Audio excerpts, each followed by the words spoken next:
I'm a corporate pilot, which is, I mean, it's basically, I'm a taxi driver with airplanes. And so I grew up, my dad was a pilot. He flew for American Airlines for about 30 years.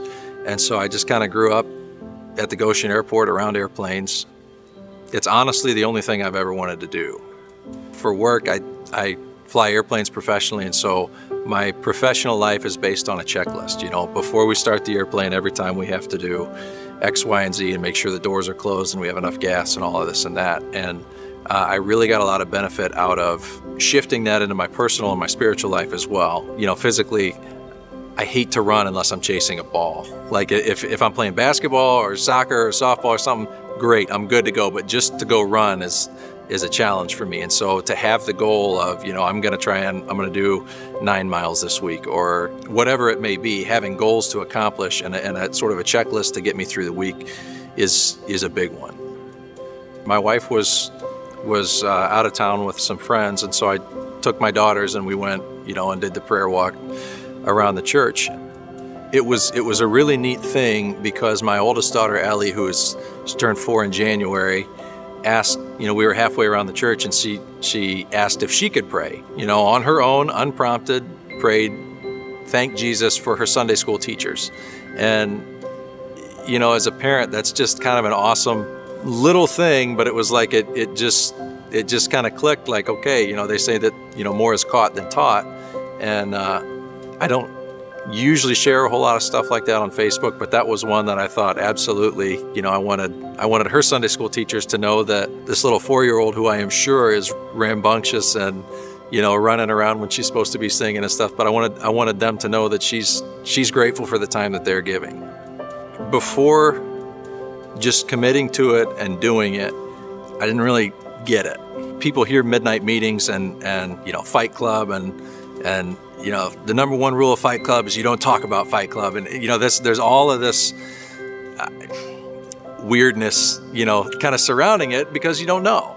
And so you just kind of have to do it. But it is absolutely an incredible tool to better ourselves, you know, really in every aspect. And that's what it's been for me.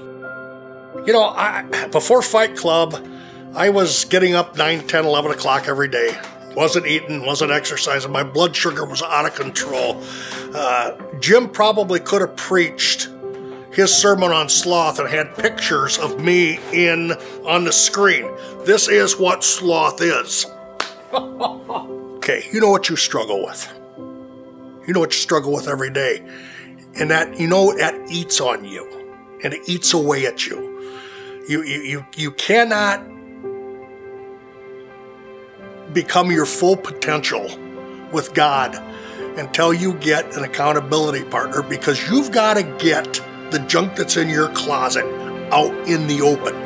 That's why you need a person that you can trust, that you can talk to. Phil and I went to high school together. We were good friends. Phil went to the Army, I moved away. You know, lost track. I didn't see Phil for, oh Lord, better than 35 years. When I moved back to Goshen, Phil actually sent me a friend request on Facebook, because at that time we were doing Fight Club on Facebook, and that's how Phil saw, hey, Dave goes to Grace, he's getting in Fight Club. So we reacquainted and got reacquainted at the cafe over a cup of coffee before I don't know which service it was. And, you know, things just started clicking. You know, God's purpose. You know, I'm at Grace because of God. I'm in Fight Club because of God. This is how God's using me and stretching me. You know, He's putting men in my life. Iron sharpens iron.